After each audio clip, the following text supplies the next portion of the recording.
Nabana. Ok, merci beaucoup. Nabaïnio surtout balandaka Sangwa Congo émission Arimer na kati chaîne Sangwa Congo toye na tongo oyo to sala analyse politique na situation oyo le Canada République démocratique du Congo. Premièrement, to ko la situation sécuritaire ya mboka. Deuxièmement, to ko défendre problème ma modèle électoral oza ko ba man assemblée nationale.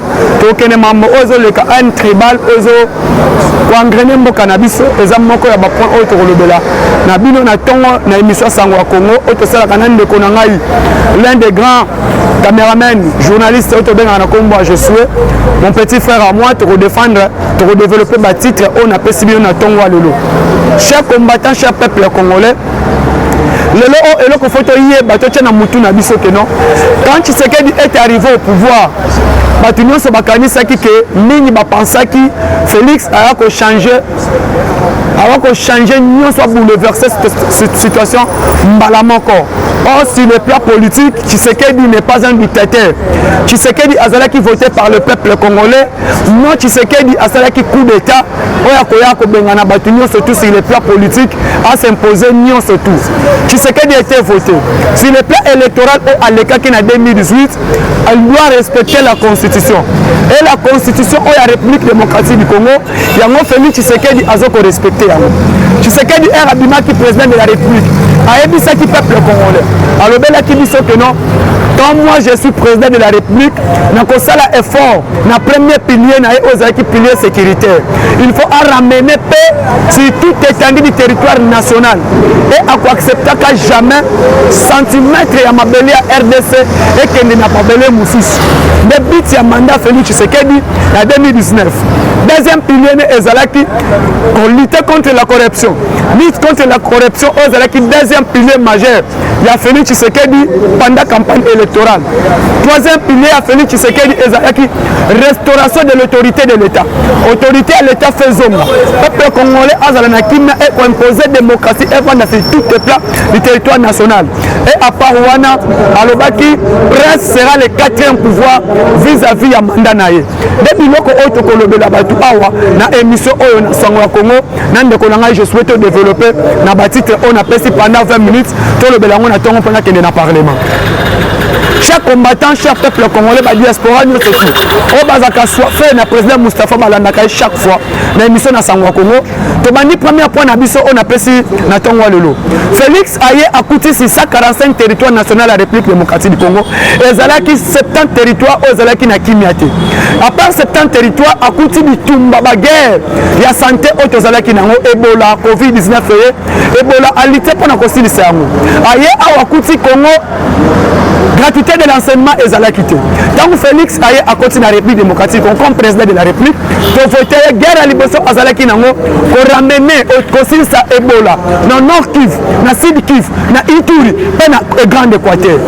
Abouni sur situation santé, c'est primordial. Ebola et si nous avons qui nous surtout, comment docteur Jean-Jacques Mouyembe était primé dans le niveau du Japon, comme champion pour la lutte contre maladie, autre virus Ebola. Ebola, si on a deuxième volet et problème sécuritaire. Conflit Kassai, autre béni, il y a comme on ensemble. Le conflit Kassai, on a installé presque 3 ans. Conflit, on a essayé de rater. Fati a continué abouni. Conflit, on a essayé aussi là à ramener l'autorité de l'État. Il a imposé la paix dans plus dialogue au niveau Grand Kassai. Au salaire qui que des autres comme on a ça pour essayer. Moutounion surtout à Ebaki, comment les gens ont battu Bakufaki dans le conflit aux Zalaki au niveau Grand Kassai, problème à Kamonasap. Même il y a eu des experts des Nations Unies au Bazala qui tuaient dans le conflit Kassai. Il y a eu la Zirugi et l'autre là encore. Mais pardon, conflit. Donc si ici dans le conflit, Fati est entamé maintenant guerre volet diplomatique pour imposer la paix dans le Grand Nord Kivu et Ituri. Il a entamé les volets diplomatiques. Dialogue avec Paul Kagame. Dialogue avec Yoweri Kaguta Museveni. Dialogue avec Estas Ndayishimiye. Dialogue dans la pays Centrafrique, Grand Lac Mobimba. Fati s'est imposé, même s'est impliqué pour ramener la paix dans le niveau de Grand Nord Kivu et l'Ituri. Et pendant que vous ennemi, ennemi, tout le monde qui n'a qu'à ennemi, les ADF Nalou, les Codeco, les Maïmaï, les FRPI. Tout ça fort, Fatih s'est impliqué lui-même. Aujourd'hui que je vous parle, l'ennemi est totalement anéanti. L'ennemi a anéanti, tout le monde comment est-ce que ADF, Codeco, M23, tout ce qui Codeco te bandi M23. M23 est arrivé à zone Nissous. Tout le monde M23 à zone avec une grande force, précisément dans le plateau de Rutshuru. M23 est raillé, tout s'impliquer avec FRDC, avec le général militaire du Grand Nord Kivu. Vraiment félicitations le général Constant Ndima. Tobunisi et M23 s'est impliqué le mois de Maka à Boaki Minouki à Sengi la paix. Fatih Alobi en tant que Congolais de père et de mère, il est à négocier dans le rebelle, lui doit impliquer jusqu'à ce que le rebelle là, jusqu'à dernier retranchement. Première félicitation, c'est ce que dit Yangwana. Et il s'est impliqué, les rebelles ont anéanti M23 et Sili. Moment Otozabo, Fotomituna, entre nous les Congolais, il soutient les M23. Mouvement du 23 mars 2009. Parce que l'histoire de M23, le mouvement M23 est créé le 23 mars 2009. En 2009, Mututu Ayebi Yango, dans l'Assemblée nationale, Kamere était présent à l'Assemblée nationale. Quand le mouvement M23 est arrivé, Kabila voulait que tu reconnaisses le mouvement comme mouvement rebelle et tout l'armée nationale. Grâce à l'implication, nos députés nationaux, Jean-Claude Mvemba, Nemwan Dansemi, Delis Sanga, tous ces députés-là, qui va tenir Henri Thomas Lokondo Père Atona, va s'impliquer qu'il y a un problème, on ne peut pas accepter ça, que tous les mouvements rebelles M23, de reconnaître que Bangona va péter dans l'armée nationale. Et nos députés, avec plus de sagesse, Bazalaki Nango, Baboyaki, et Salaki Kebalongo, la caméra comme président de l'Assemblée nationale en 2009. Et ce mouvement-là, aujourd'hui maintenant, Bayaki Soukozonga, Kagame, Paul Kagame, na sommet au Sénémaki na niveau ya communauté d'État d'Afrique de l'Est, na niveau à Kenya. Paul Kagame a sali fort Kenya, a coûté un président de la République démocratique du Congo. L'homme fort, Félix Tshisekedi, président sage, père qui imprime l'état de droit, l'homme de l'excellence. Mamoni et Paul Kagame a lobby Félix Tshisekedi pour que la paix revienne totale dans l'Est de la République démocratique, reconnaître M23 comme n'a pas pété na bango, na nyonso na bango, ont intégré bango na armée nationale. Mais j'ai aimé totalement la réponse de notre président avec la sagesse. Tu sais qu'il a le boy.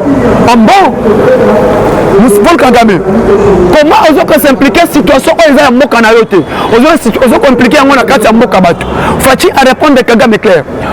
Avant d'accepter Bango, na reconnaître Bango, na ba péter na Bango, na ndenge bazali, na contre Bango na kati ya gouvernement, na armée nationale congolaise, yo Kagame reconnaître nan ba soldat oyo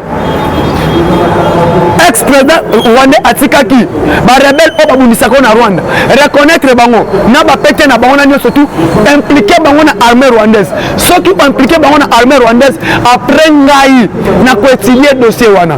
Et Paul Kagame était totalement anéanti. Nous avons vu comment Kagame, comme il sent que non, au moment où nous sommes, M23 est totalement anéanti. Kagame a dit non, il faut maintenant mener le BIM dans quelques pays pour soutenir rien. Tout ceci pourquoi? Pour que l'accord de l'Émirat a signé qu'il y a encore M23. Kagame et Salanine a joué comme moyen de copier minerais, ressources naturelles de la République démocratique. Or maintenant aujourd'hui, notre pays c'est fini avec à Coca de Addis Abeba. Parce que les gens jusqu'à présent, Mingi Baye Bakate, nous est venu la Coca de Addis Abeba. À Coca de Addis Abeba, au Basignaka, en 2013, et là-bas que chaque pays, il faut respecter ma borne frontalière na bango. Et puis chaque pays, en tant que nous sommes, il faut tambola na bon voisinage, relation de bon voisinage entre États. Mais les mêmes à Coca de Addis Abeba, le Rwanda, Paul Kagame, ne respecte pas ses engagements. Or, le Rwanda est l'un des pays signataires à Coca de Addis Abeba. À Coca de Addis Abeba est le Biboy. Pays mon côté, quand ils sont agressés par les rebelles, et l'autre pays là est obligé à soutenir les rebelles à Katamboka. Mais sur ce qui concerne le Congo, tout le monde a pendant que nous sommes agressés. Tout le RDC et Zagaming sont des rebelles au côté de la Rwanda et l'Ouganda. Maintenant, aujourd'hui, avec les forces armées, il y a Congo, avec coalition militaire entre Uganda et la RDC autosali effort ndengeni ya kobimisa 123 mutakala nango na ADF Nalu parce que ça fait moins 4 jours le chef d'état-major général ougandaise a séjourné dans le sol congolais précisément dans Nord Kivu. Pourquoi? Parce que nous voulons mettre fin avec les ADF MTM.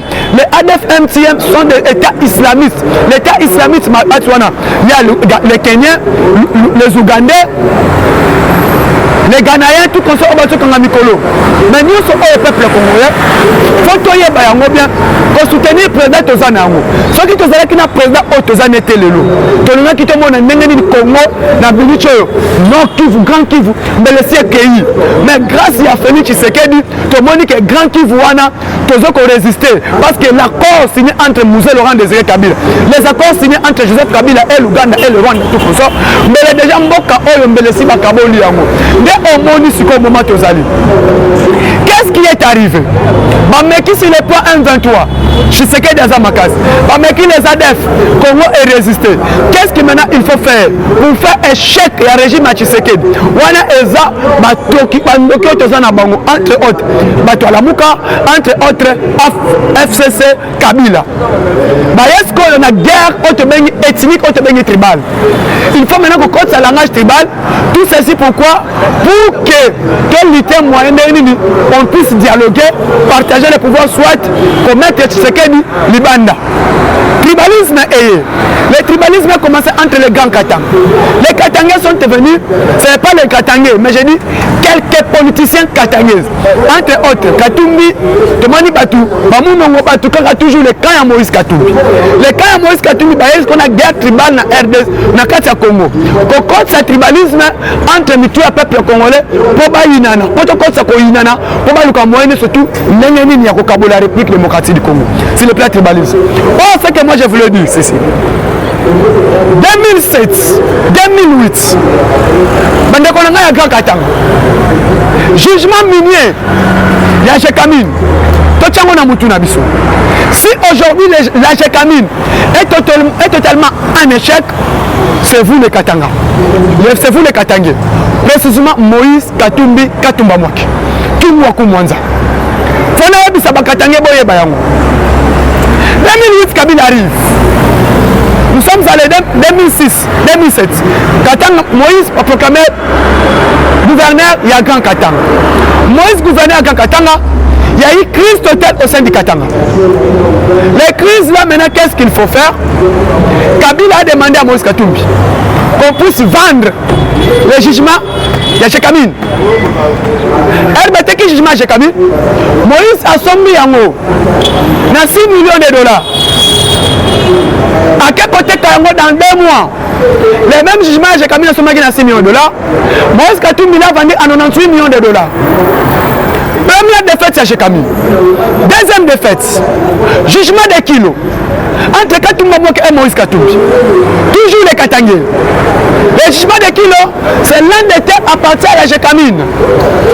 Basombi Yango, de 13 millions de dollars. Moïse Katumbi a vendu le jugement des kilos à plus de 250 millions de dollars. La Jekamine a perdu, l'État congolais a perdu ou l'État congolais n'a pas perdu. C'est quoi le Koza Awani? Chaque Congolais, chaque peuple congolais, tout le Kana. La personne qui a rendu Katanga pauvre, la personne qui a pauvri la Jekamine, tu vas détruire Jekamine, tu vas détruire jugement des kilos, tu vas détruire jugement mining. Ce sont de vous les Katangais, précisément Moïse Katumbi. Maintenant, aujourd'hui, qu'est-ce qu'il veut faire? Kabila Abomi Jekamine, na Moïse Katumbi.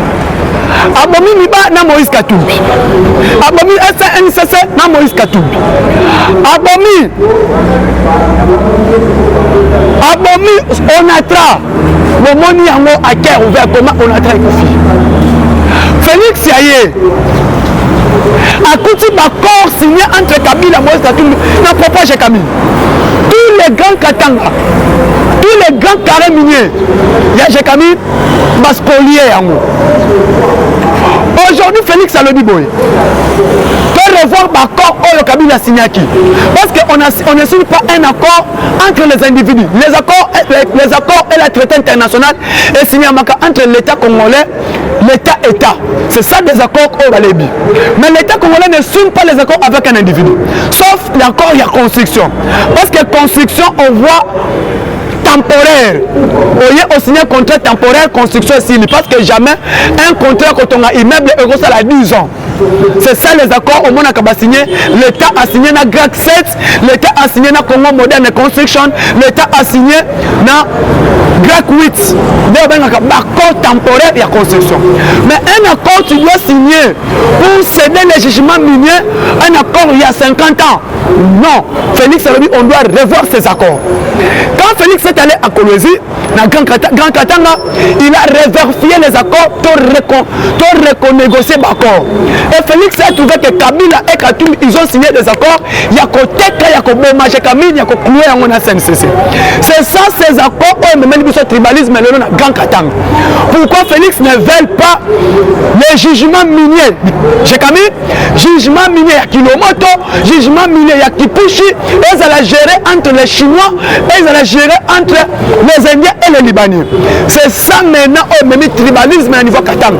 Pourquoi le non? Félix a bomi parce que tout ce qui était des minéraux artisanaux, maintenant qu'on travaille dans la société au Kabila, Teke Fumurume, Kilomoto Mining, na MCK Mining, l'entreprise il y a Moïse, actionnaire, na Kofi Annan, ancien secrétaire général des Nations Unies.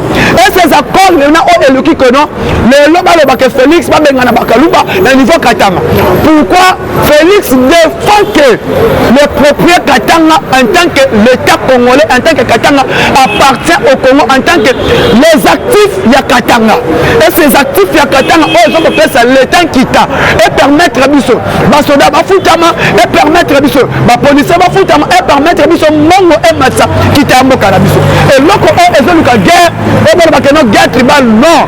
La guerre a commencé dès que Félix a annulé tous les contrats miniers au Kabila Asina qui n'a Katoumi na Katanga. C'est là où maintenant le tribalisme est bini. Pourquoi les lois congolais pour vous donner les informations, est-ce que vous connaissez bien qu'aujourd'hui 50% de terre arabe et RDC Kabila c'est Atekaya, non? Kabila Ateka 50% de terre arabe et la République démocratique du Congo. Aujourd'hui, moi j'interpelle maintenant les députés nationaux. Moi, la KKT, intérêt politique. Étudier maintenant les cas. Comment vous voyez que RDC a un apport, a plus de 100 millions de terres arabes, c'est l'agriculture. Interpeller le ministre de l'Agriculture, qu'il ramène tous les contrats que Kabila a signés. Que Kabila a signé avec les Indiens, les Libanais et les Chinois dans la RDC. Parce que dès demain, si Félix dit que non, tu relancer le secteur agriculture, agricole, première phase, deuxième phase, la quatrième phase, parce que nous avons 4 secteurs agro-industriels en RDC. Nous avons premier secteur, secteur Maluku, le Congo central Maluku, premier secteur, deuxième secteur Grand Bandung, troisième Grand Kassai, Grand Katanga et Grand Kivu. So il va relancer en haut. Donc comme on a le lot que non, tous ces carrés, tout, terre arabe, donc on a des Indiens, des Libanais, des Somba. Qui a vendu? Qui a vendu? Qui a vendu ces terres arabes? Parce que il y a développement rural, il dit que non. Kabila a attaqué plus de 50% de terres arabes dans Moko. Et maintenant, guerre que nous avons, parce que maintenant, tous ces contrats que Kabila a signés. Aujourd'hui, tout le monde qui est au Cameroun, la population qui est Télémi, Kabila Maboko, Kabila Azong. Kabila a vendu les 50% de terres arabes dans Moko. Kabila a vendu tous les jugements miniers à Moko. Maintenant, Moko Téléma, pour mettre Kabila Maboko, Kabila Azong. Kabila a appauvri jeunesse. Kabila a attaqué Moka. Kabila a abomi tout 18 ans à Kabila. Donnez-nous le bilan de Kabila au Bobé Téléma pendant 18 ans. Incapable à tirer soldat congolais dans le salaire à $70. Soldat, lieutenant. Kabila a tiré lieutenant congolais dans le salaire à $70. Tshisekedi est arrivé dès les 2 ans pour il a relevé de $70 à $90. Et aujourd'hui que je vous parle, c'est la toute première première fois, militaire à RDC va toucher salaire caporal. Il y a 130 $. C'est la toute première fois. Donc, on a un billet de banque. Vous vous demandez qu'est-ce que Tshisekedi fait. Mes chers combattants, Ebola est arrivé. Covid décile. On doit relancer maintenant ce qui parle de l'économie mondiale. Nous ne sommes pas tous à la part parce que le chef de l'État a débloqué avec le gouvernement des caisses qui plus de 7 millions, plus de 3 millions pour relancer l'agriculture. Guerre à Ukraine. Maintenant, qu'est-ce qu'il faut faire avec guerre à Ukraine? Monde entier mobile. Carburant et matière. Sauf la République démocratique du Congo. Pour vous dire que l'Europe est touché Congo. Mais demain, le carburant est touché Congo. Pourquoi? Il faut se poser la question. Parce que besoin est triplé même en France. Bon, quand on va en France, 24 €. 5 litres à huile. En France, c'est 6 €. L'autre, la moquette tombe avec 19 €. 5 litres à huile dans Londres. Avec 3 livres, 2 livres sterling. Aujourd'hui, on parle dans Londres, c'est plus de 12 livres sterling. Est-ce que besoin qu'on nous tourne à terre? Semoule de maïs. Maïs de semoule, reçu. Et c'est en France avec 3 €. Aujourd'hui, on parle avec 12 €. Macron a un problème dans la campagne en France. Qu'est-ce que Macron répond maintenant au peuple congolais? Ce n'est pas moi qui ai décrété la guerre à Ukraine et à Russie. Maintenant, vous ici, secteur à carburant, ça n'a pas touché le Congo. Ça épargne le Congo. Pourquoi? La leadership du chef de l'État. Bon, la fixation a pris la ministre de l'économie, le carburant. Pourquoi Congo est frappé du sauté? Le Congo, avec l'appui et force du leadership, il y a ministre de la Finance, ministre de l'hydrocarbure, d'Idébidum. Tout le monde comment Congo a une crise à carburant. Approvisionnement est zanguité. À tout moment, parce que comme et quand on prend encore approvisionner. Or, dans l'organisation des entreprises, quand l'offre demande, dans la loi de l'offre et de la demande, quand on demande des amakas, quand on demande des amakas, offre est diminuée. Même si on offre est diminuée, demande peut être gratuité. Tout ça, normal. Tout ceci, il faut que commissaire Mouto gérer Moka. Mais puisque vous voulez amener guerre tribale. Les guerres tribales, ça n'a rien. Tout soutenir vous chef de l'État. Premièrement, deuxièmement, dans ces pays sous 12 ans, toutes nos frontières commerciales. Aujourd'hui, c'est la toute première fois que nous avons un bâtiment administratif moderne dans le niveau de la frontière Nabiso. Voilà comment le ministre des Finances, sous son leadership Nicolas Kazan, a inauguré la première borne frontalière entre RDC et Ouganda. Avec millions de GDA climatisés, toutes modernes. Nous avons respecté en côté. Deuxièmement, nous avons Sabino. Sachez-le bien, tribalisme est bon. Dans un pays, peuple attend avec tribalisme, peuple on a avancé à côté. Oza Moulouba, Oza Moukongo, Oza Moussoaïl, Oza Moungala, nous tous nous sommes des Congolais. Quand nous tous nous sommes des Congolais, tous Sangana, Ototonga Congo. Ceux qui ont dit que non, Congo au Mouloubate, Congo au Katangete, les jours où nous Congo qu'on soit pouvoir, on ne va pas pouvoir Zaba Congo. Oh, maintenant, ce que nous devons faire, pouvoir au Zaba Congo, Tshisekedi a bien dit. Je n'étais pas voté seulement par un tribu. Je ne suis pas le président d'un seul tribu. Je ne suis pas le président d'un seul parti politique qui est l'UDPS. Je suis président de tous les Congolais. Tous les Congolais m'ont voté. Quel que soit Olingakaïte, on ne soit pas Congolais, président Nabiso Kombo, Naïf Félix Tshisekedi Chilombo. Tribalisme, on va dire que c'est la méthode à Congolais. Chaque Congolais. Et ça pour l'intérêt à la politique. Les lois ont failli nous. Sachez la politique est dynamique. La politique n'est pas statique. La politique est dynamique et change à tout moment. Ton dimanche qui est le lobby sur IDPS, ton cofondateur travailler dans la FCC. Ton dimanche qui est que lobby wana kuna, lobby wana pe ba moite, quand kabato ba na faulu, ba ko katsa ngamba Tshisekedi. Et bazai ba yakina Kabila, na faulu, akatsa ngamba Tshisekedi. C'est la politique. La politique reste dynamique. La politique peut changer de couleur demain après demain. Et là on a comme Sabino, bon ramener biso na tribalisme. Ceux qui vont même tribalisme na moka oh, tu peux avancer Congo. Parce qu'un seul tribu est quand on a Congo. Et quand le moko est on a Congo, Moussapi moko et ce qu'on a que l'ongité. Faut pas s'engager en mode zuimai pour permettre nous autres là. Et on a joué Sabino. Nos frères Katangé, sachez-le bien. Toujours les étrangers bayak babimela Katanga. Kabila aye étranger babisino aya muto manono. Bolongo wana Moïse Katumbi est étranger, Boyambi Binoke Moubemba Katang. Et tous ces étrangers, on manipulé qui c'est entre autres les ressortissants du Grand Katang. Les Katangais, nos frères Katangais, les Baloubakats, ils sont surtout tous à la unité pour Tonga Congo. Si nous sommes à Bolimote, Tonga Congo. Nous avons dit que nous avons pas fort au Tshisekedi à Sali. Les 16 piliers au Tshisekedi à réunir. Le Oyo Banzela, nous avons dit que nous avons un niveau Kinshasa avec notre gouverneur Gentini Mobila, quel que soit Tolinga Bamisou Balinga Kaete, gouverneur en ville à Kinshasa, avec ma réalisation, il y a ma route. Votre éloigné, ça, Ezo Salema, route à Kulumba, Ezo Salema, route Yani Nia, c'est comment faisons Salema, à relancer quelques routes là. On doit lui soutenir aussi le gouverneur de Kinshasa par rapport à développement des infrastructures routières. Tout le monde, bientôt là, il va démarrer avec la route à venir Kassai. On a déjà Yakobeba, tu as vu ce gouverneur de Kinshasa, à telle élection de la Kassai, à venir Kassai, il y a une université, William Boots est là, en même temps, école John Mabul est là. École, on est comme ça, les amis, on est spoliés. Madame, c'est le gouverneur de la ville de Kinshasa, Gentini Mobila, tel habison de la Wana. Tout le monde n'est pas relancé. Petit à petit, avec guerre, tout le monde habite au Est, mais la réalisation chef d'État, c'est le Mamalem de Malem. Là, on a épuisé nos que, on a mis tout Nabino, Congolais, nous sommes allés à Bandamoka, à niveau diaspora, à niveau Kinshasa, pour soutenir l'institution ONU. Donc, quand ça voit un dialogue, au lieu de ramener voie à tribalisme. Parce que Tokobongi Samboka, on a tribalisme. Tokobongi Samboka, on a Koswanate.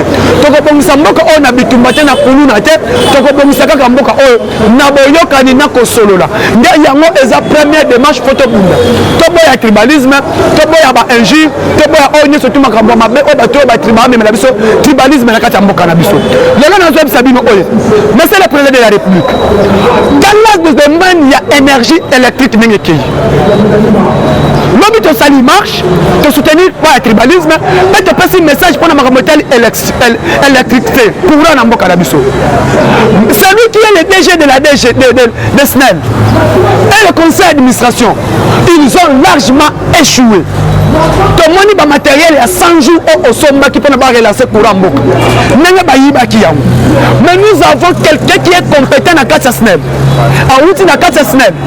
à travailler, à diriger zone de Kinshasa, à diriger Grand Katanga, Congo Central, mission de Grand Kivu. Comment il a amené la peine à Katsasnel? Comment a relancé effort à conjuguer quand il était dans SNEL? Quand il est à SNEL, monsieur Yalunda Flori. Yalunda Flori, il était ancien membre. Azana Katsasnel. A Yebinda Kwasnel. Chef de l'État au salaire d'expertise peut y avoir ce combo. Mais c'est Yalunda Flori. Ndombi. A Uzana Katsasnel, a eu la capacité. Président de Salakina Martin Lukusa. Dossier na ezana mesanayo. Ramener ces messieurs rapides à relancer ma camotel énergie électrique.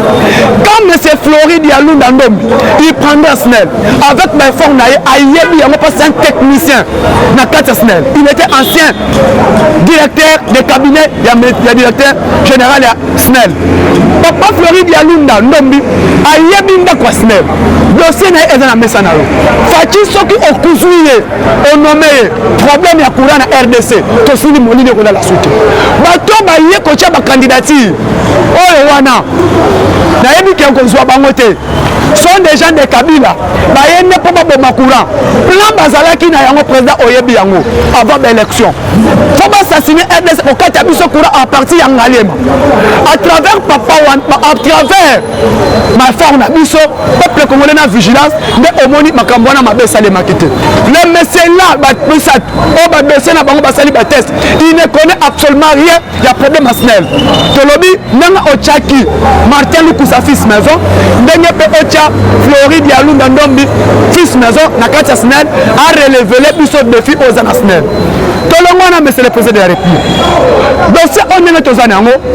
Premièrement, il faut mettre fin avec Kabila. Kabila doit être arrêté parce que Kabila c'est le père du tribalisme en RDC. Moutou Moussou c'était Eza Kabila, Ezali Katumbi. Bato bayeli na problème ya tribalisme na mboka na biso. Nde biso tozo dénoncer ngo bien avant. Yeba yango bien. Bato wana bazwa na tribalisme. Là na bino si échoué, to yebi dossier tout. Bana Katanga, vous allez mobiliser les prédateurs de ça Katanga jeudi. Jeudi prédateurs vous allez na Katanga pour un solo la société civile. Problème à sécurité. Problème il y a province province ya Okatanga a étudié yango après on a prédé ce qui oye okoyamba biso tokoya na nouveau déjà SNEL ochela biso ye na kombo ya Floride ya Lunda Ndombi qui est un notable du Congo central a yebi SNEL a yebi yango très bien qu'on a réalisé biso ba défi na ye dossier na ye ekotaki après ça qui les 4 piliers à réaliser SNEL au peuple ne surtout azana courant c'est impossible mboka otozana maman na santé électorale centrale électricité mais peuple azovi na 30% aux consommer courant électrique et les 30% là et bien encore 2 semaines dans la commune Kourezate.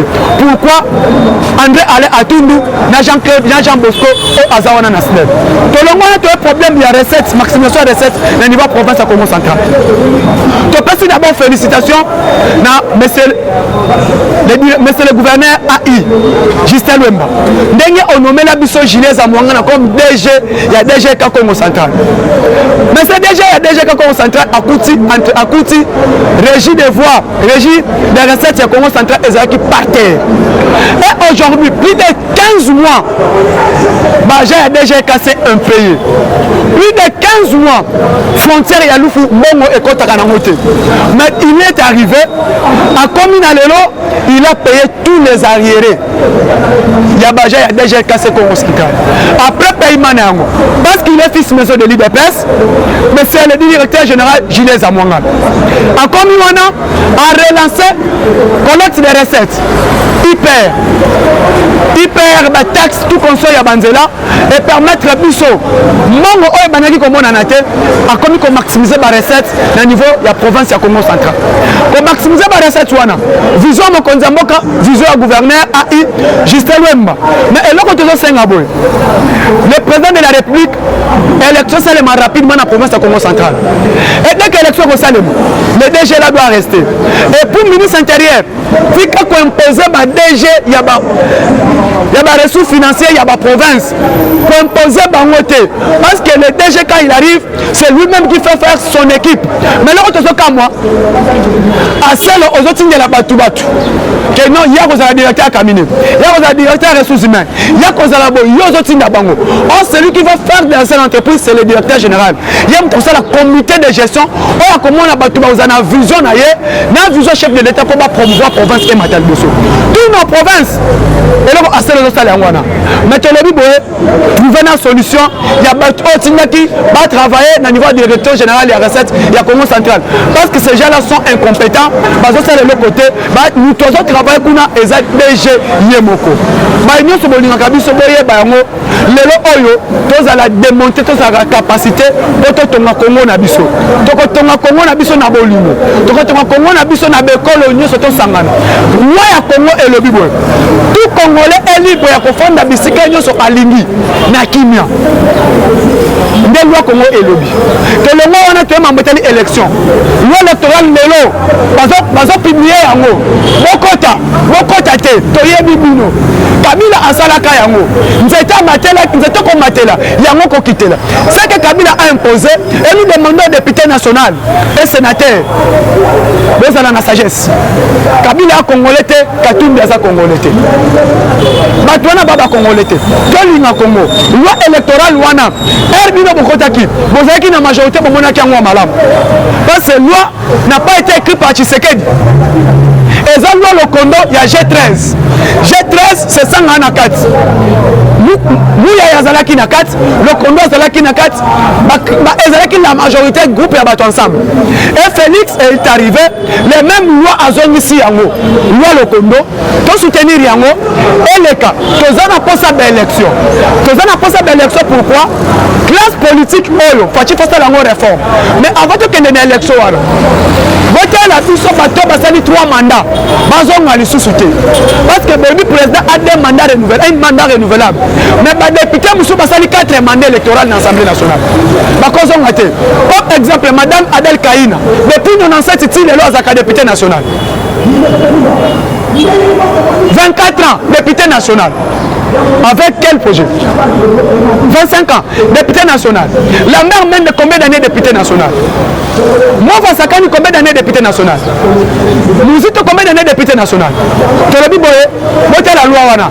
Limitation mandat ba député na ba sénateur. Ce qui t'ont limité yango, beaucoup permettre mino bomona que non. Comment faut-il faire réforme la classe politique congolaise? Voter la loi électorale les a intérêt à député, intérêt politique. Bon ça la loi pour compter l'intérêt collé au peuple congolais. Bon ça la loi comme ça pour intérêt à gratuité et enseignement. Bon ça la loi pour permettre intérêt à agriculture. Va relancer facteur agriculture bon ça la loi mobimba. Pour permettre au peuple congolais à vivre na kina. Bon ça la belle loi pour côté le domaine sécurité. On a bakuluna. Bon sur la bango solution à loi. Surtout quand il kuluna to katia le koko. Bon ça la loi wana. Bon ça la belle loi ya femme accoucheuse. Oh bah to kufa pendant maternité. Bon ça la belle loi ya petite et moyenne entreprise ya commerce. Ce qui me salue la loi qui permet de se moquer bonga. Dès lors que tu as mingi la bino ba député national. Tozala na Boboko, Tolinga Congo, aux députés Moka, aux députés Congo, soutenir vous chef de l'État. Merci beaucoup, Baïno Sebozali Banda Moka. Au Bolinga Kangai, Boyoka Kangai, Bolanda Kangai, na rumeur ya Kinshasa, au Tebengi Sangwa Congo. Bisigano Sebozali, Bisigano Sebofandi, na Poto, na France, na Congo, na province, na Bisso. Na Pesibino, merci. Bon soutenir vous chef de l'État, bon soutenir Kabiso. Numéro Nanga Bozoka à tout moment, plus 243 89 86 52 097 plus 243 89 86 52 097. Merci beaucoup na maman Jeannette au a soutenir moko na Londres. Na pesi merci na papa Lucien au Azan Espagne. Na pesi merci na maman Jonas maman Jeannette Pumbu au Azan à niveau États-Unis. Na pesi merci na papa de konanga Jonas Muka combattant sectionnaire ya IDPS États-Unis. Merci beaucoup na bayo pour soutenir kangai. Donc on a papa Géra Kananga. Na pesi merci na directeur général. Il y a recette à Kinshasa, il y a recette à Congo central, monsieur Gilles Zamwangana. Merci na bayo nyonso boza na kati Congo. Je vous aime beaucoup ba communicateur nyonso IDPS, ba président parlementaire debout, ba parlementaire debout nyonso. Ba combattant bon au niveau diaspora. Numéro nanga na pesi yangwana, j'ai dit et je vous remercie.